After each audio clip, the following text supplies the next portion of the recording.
ఫుల్లుగా పాపని నన్ను పాప ముందే నన్ను ఆయన ఫోన్లో ఒకరోజు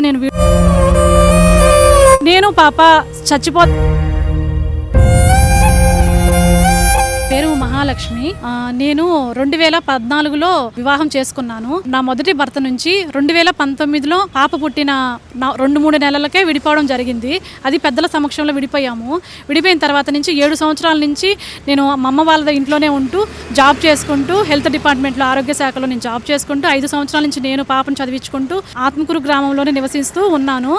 నాకు దూరపు బంధువైన గుమ్మడిదల సుబ్బారావు అనే వ్యక్తి పాపని బాగా చూసుకుంటాను, నాకు ఆస్తి ఉంది, నిన్ను బాగా చూసుకుంటాను, నువ్వు జాబ్ కూడా చేయని అవసరం లేదు, ఇంట్లోనే ఉండి పాపను బాగా చూసుకోవచ్చు, చదువుకోవచ్చు అని చెప్పి ఇంట్లో వాళ్ళందరినీ ఒప్పించి నన్ను పెళ్లి చేసుకున్నారు.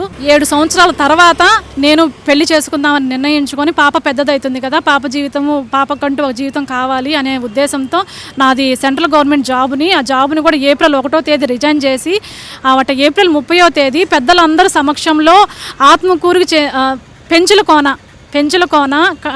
దగ్గర గుళ్ళో దేవస్థానంలో మేమిద్దరము పెద్దలందరూ సమక్షంలో వాళ్ళ బంధువుల సమక్షంలో మా ఇంట్లో వాళ్ళ బంధువుల సమక్షంలో మేమిద్దరం మ్యారేజ్ చేసుకోవడం జరిగింది. ఇద్దరిది ఇది రెండో వివాహం.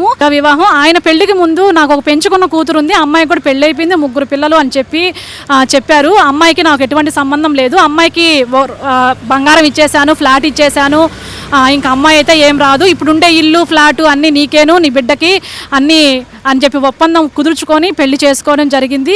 సరే అని చెప్పేసి పెళ్లి చేసుకొని కొంతకాలం ఇక్కడ ఆత్మకూరులోనే నివసించే వాళ్ళము. తర్వాత ఉండేసి వాళ్ళ పెనుగొండ గ్రామంలో రింగుల వర్క్ చేస్తాడు ఆయన.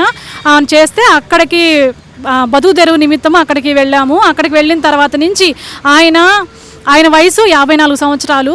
ఆయన ఏంటంటే ఫుల్గా పాపని నన్ను భయంకరంగా విపరీతంగా చేసేవాడు.